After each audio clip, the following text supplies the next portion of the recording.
So along about now, you were establishing MTM as a strong independent company. Well, I wasn't, if you mean personally. I was running it and just having all kinds of good luck. Some people we recruited, but others really almost recruited us. They just, and my theory is that they would look at shows like Mary's or Bob's. And Bob's, I think, has always lived in the shadow of Mary's, but it was an awfully funny show. And they just wanted to come over and do the same kind of work. And it was becoming known as a writer's company. And if I had anything to do with it, I was becoming known as a guy who would really go to bat with them and against the networks where necessary. And that was really my major contribution. The shows were all done by the people whose names were on them. But you created the environment. Well, I don't know if it created it. It sort of created itself. It was, I've thought of it in Topsy terms, that it just happened. I certainly had a great appreciation for the Mary group and the work they did, the same with Bob. But there were shows that don't get mentioned because they either weren't on long enough or they just were pilots. I mean, not everything we did turned to gold. Nobody has 1,000 batting average. No, and ours wasn't even close. Ours was good. There was a time when I could walk into CBS in Television City, like what's his name the other night saying, "I'm king of the world." Yeah, I mean, I remember I used to just for fun I would have 2 or 3 people with me and we were going to present something, and I would say to that receptionist on the 3rd floor, "Tell them the good guys from MTM are here." I always got a kick out of that, because by that I meant better than the other people. And we sold them quite a few things and some that didn't work. Please tell us about some of the people you were dealing with at CBS. You mentioned Bob Wood. What sort of fellow is he? Bob was a wonderful guy who's, toward the end of his life, who I think was rather unhappy. But he was, I think in the book I call him the best network president I ever saw, in that he could do all of the various jobs that role calls for. He could sell, he could relate to creative people, he could deal with the affiliates. He just was the complete network president, and a good guy in the bargain. Very tough guy. There was a little of the Napoleonic thing about Bob, in that he was a little shorter than most people, but he was really strong and tough. I mean, he almost looked like a guy who was wanting you to knock something off his shoulder. But if you were his pal, if you were friends, he was a terrific guy. When he left CBS, he made a mistake I would later make in another way, but he made a deal. He left, I think, because he wanted to move out here. He had ended one marriage and he was working out in New York. Yes, and he was starting another, and he wanted to come out here.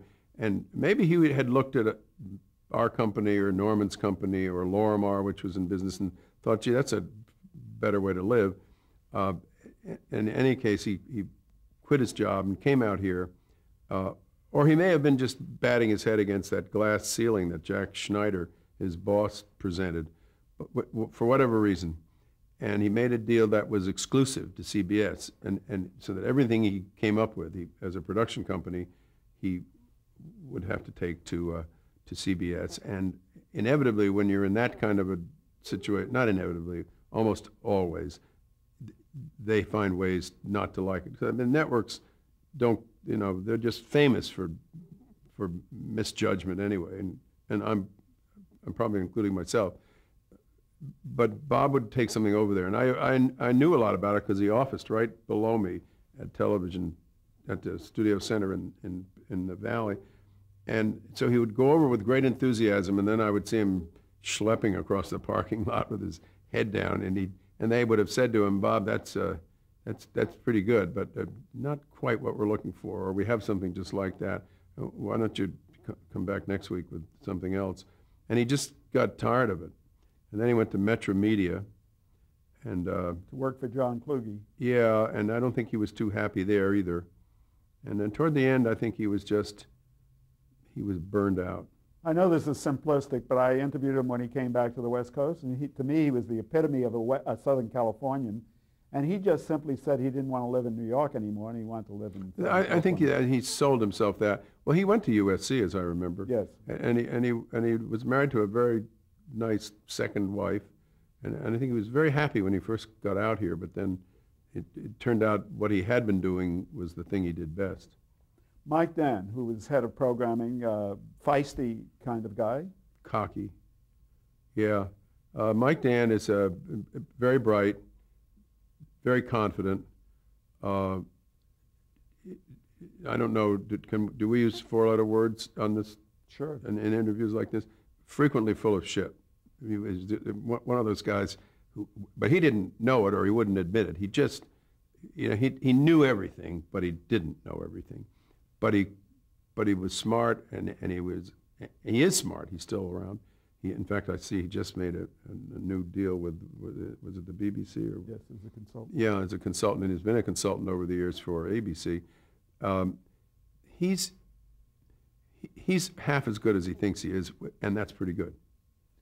He was succeeded by a guy who's become a legend in the business, Fred Silverman. Yeah, and we all know what he did, both at CBS, where he had some very good contributions from people like, or companies like ours and Norman and Lorimar and was driven, really cared. I mean, Rhoda's wedding was an hour because Fred said it should be an event, and we later may have regretted that, but he was a power.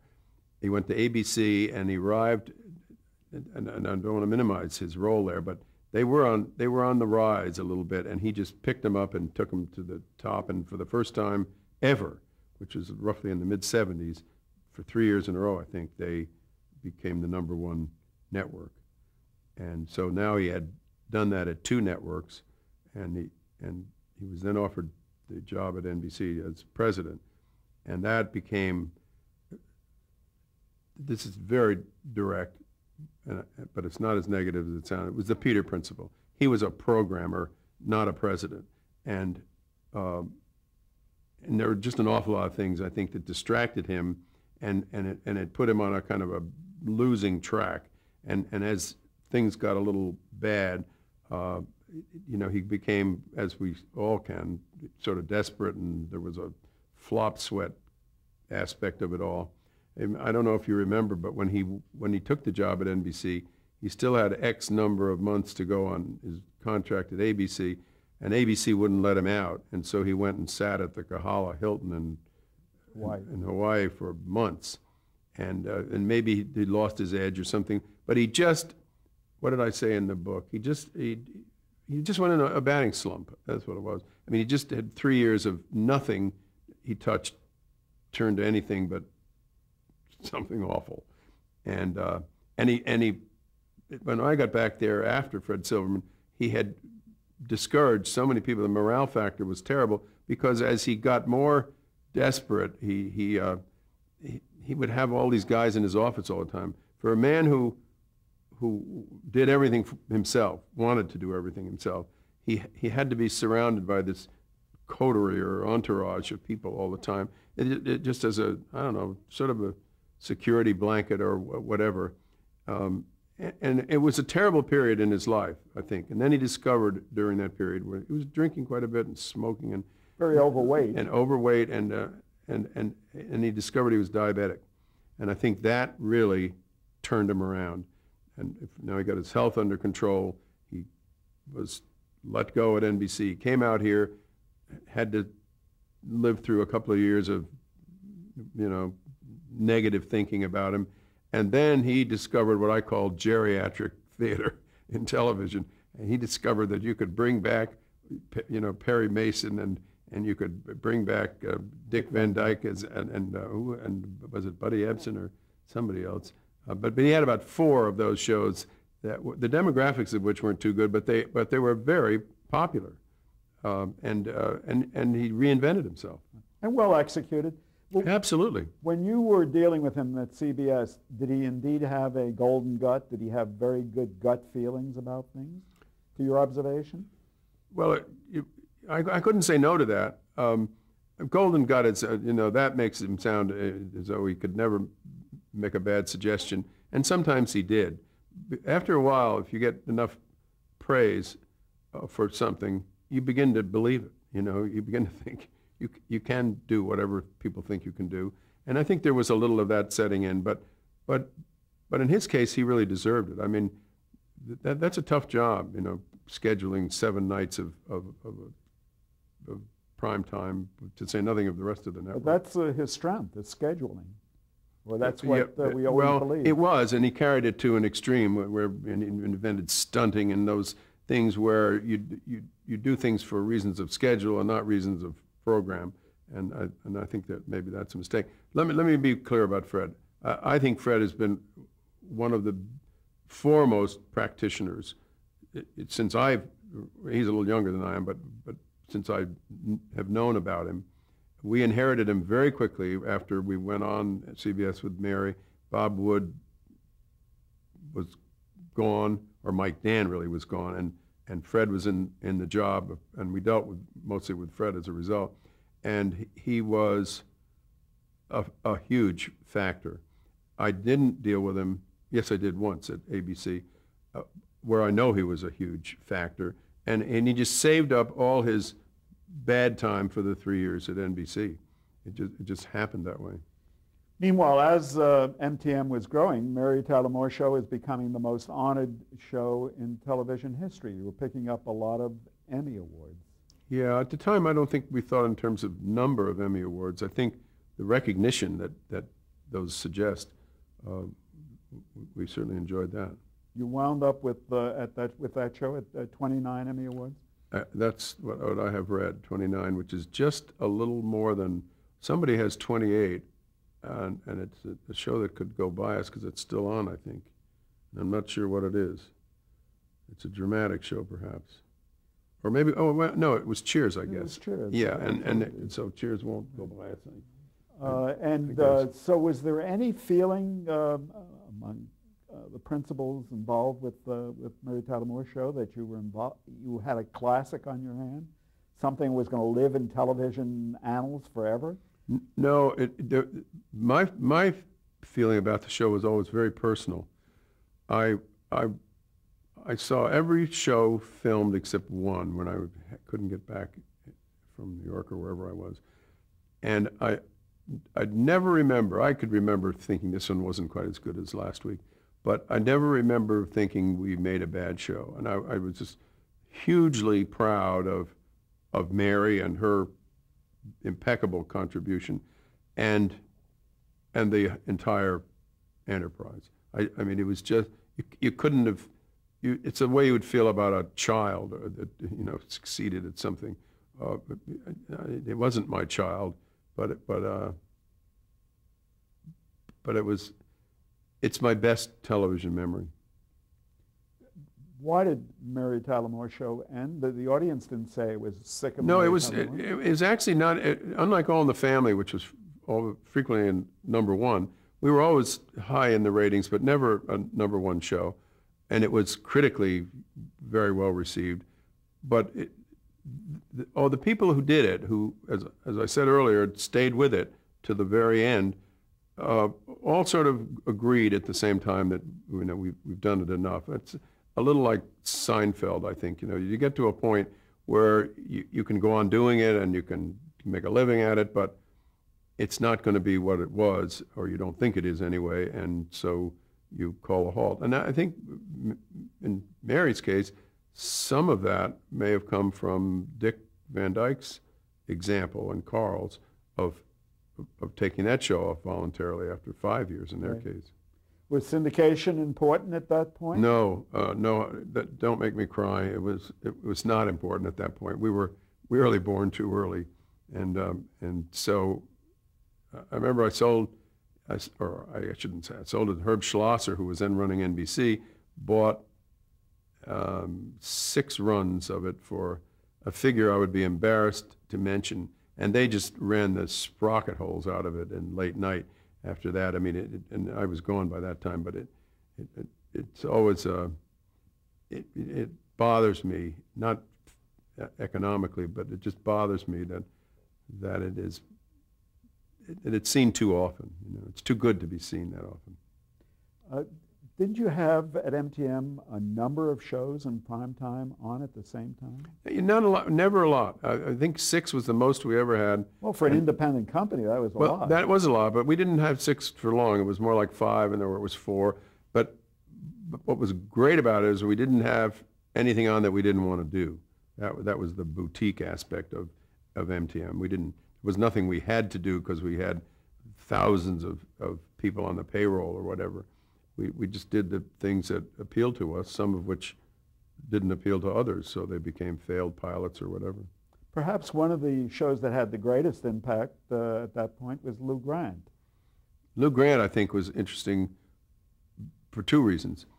One, the metamorphosis that occurred from the time Ed was the sort of drunken manager of, not drunken, drinking, heavy drinking manager, drinking. And a fallible manager of a silly station in Minneapolis, to the editor, managing editor, whatever he was called, of a serious newspaper in Los Angeles. I think the fact that they could all pull it off, and I'm talking now about Ed, obviously, and what the character brought, and Jim and Alan and Gene Reynolds, who was with it for its whole run.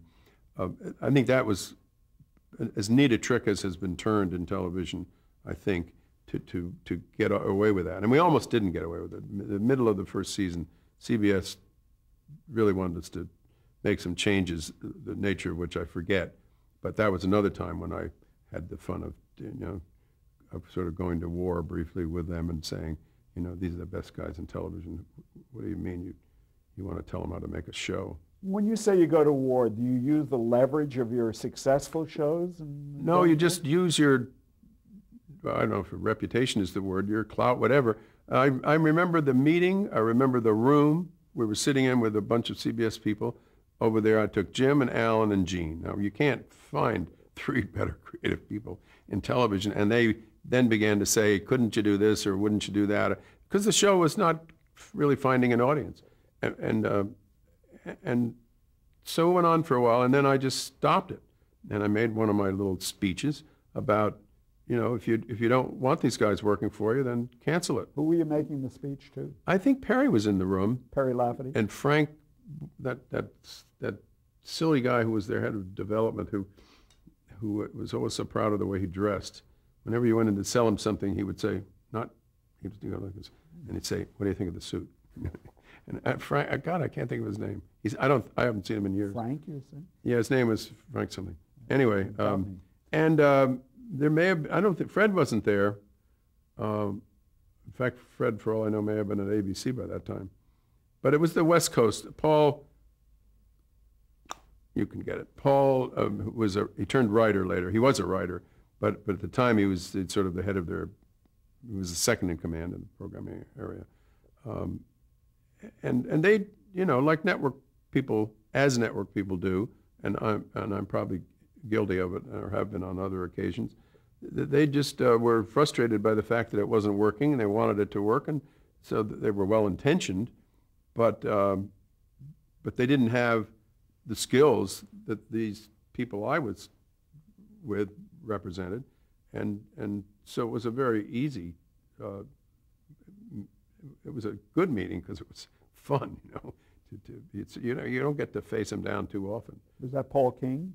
That was Paul King. That's exactly right. Did you ever go to the mat with Mr. Paley, Bill Paley, the head of the company?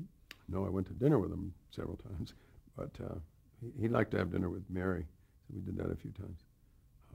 But you didn't have to. No. Later, I didn't know Bill Paley very well at that time. He didn't get involved, and Frank Stanton, who was immensely important to that company, as you know, he didn't get involved either. We didn't really go any higher than Aubrey, Schneider, and Wood, and I mean, not that we wouldn't occasionally see them socially, or at some function, but in a working sense, I do think Paley had as I said in my book, something to do with letting Lou Grant go a little early. Well, how did that come about? Lou Grant did not have a especially long run. No, it had 4 years, I think, and it, again, wasn't a top 10 show, but it was very solid, and this was the second thing that I meant to say about it. I think it's the only dramatic show that I can think of that succeeded in a media setting. There are lots of comedies, Mary and KRP and Murphy Brown and what you can think of an awful lot of them. But when you think of dramatic shows like Capital News that Steve and Bochco did, or there's another one that I'm forgetting. I can't think of a single dramatic show that ever worked.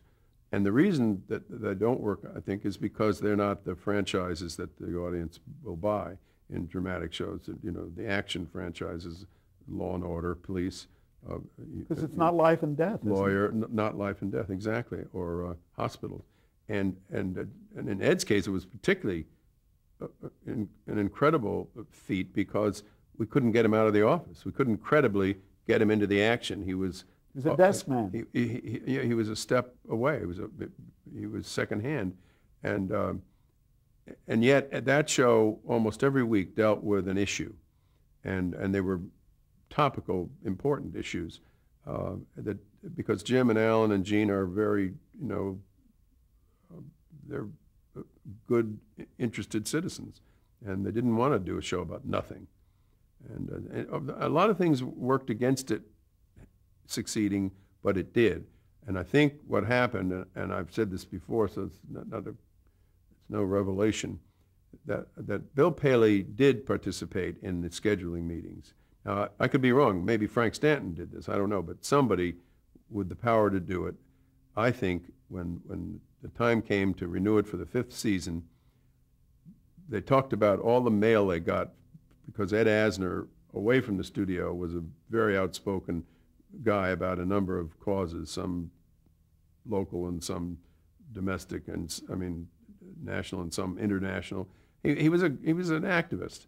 And a liberal activist, and we got our share of mail, and I'm sure CBS got a lot more. And I think Paley just got tired of it because some of it rubbed off on CBS, and so the show was somewhat marginal. And then he said, let's get it out of there. And I think they actually put in something that worked with the two ladies, Sharon Gless and whatever that was called, Bonnie Rosenzweig's Barney Rosenzweig show, exactly. Now, and the issue that were dealt with in Lou Grant were often liberal in their attitudes. Yes, and that comes out of Jim and Alan and Gene, who are who lean not maybe as far as Ed does, but in that direction. That's probably generally true of the creative community. Right. What happens in a company like MTM when a show like that is canceled? Is it a dagger in the heart? Well, you take it in stride? No, you don't take it in stride. For one thing, it's people, and not just the people that who see the actors or even the writers. It's a lot of people on the soundstage who are at least for the moment out of work, and so there's a human factor. There's a corporate disappointment. Maybe there's certainly economic impact. A lot of things happen. What would happen on the lighter side is when a show of ours ended or was canceled or failed, the cat, instead of meowing, would roll over and die. You're talking about the logo. The logo, yes, at the end of the show. The same one who wore the surgical mask at the end of St. Elsewhere, and dribbled a basketball at the end of White Shadow, and that was that's about the only fun we would have out of cancellation. But it's obviously a very sad occasion. Well, I think the people involved, whom I've been mentioning, and many others, were very proud of what they did on Lou Grant, and they all were good enough to go elsewhere. In fact, Jim had already gone. He was at Paramount by that time. And Alan and Gene were really in charge. But they were all saleable people, and so that it wasn't as though they weren't going to eat. It's one of your children has died. We discussed previously nobody bats 1,000, and MTM did not bat 1,000. But let's stick with the times you did get hits. And certainly St. Elsewhere and especially Hill Street Blues were sizable hits. Yeah, and The White Shadow was a sneaky hit for 3 years. and a very good night opener. I think it was a Tuesday, 8 o'clock on CBS, and I was surprised when they let it go because I think it had life left in it. But they did, and that was the first thing Bruce Paltrow did for us. When we began to lose the comedy people who were lured away by studios and others who could offer them movies and work we didn't do, or maybe more money in some cases, we were lucky enough to pick up a couple of very good dramatic folks like Bruce Paltrow and Stephen Bochco. The first thing they did together, which just was really pretty bad. You asked about successes, but one of our failures was called Operating Room, and it was sort of fun and games in the operating room, which doesn't play too well. I mean, you can put a little humor in a dramatic show, but you'd better not do a comedy while people are dying on the table. And so that didn't work. Bruce then did White Shadow. Stephen did a show called Paris, another one that James Earl Jones didn't. I think we did 15 episodes, so you call that a failure.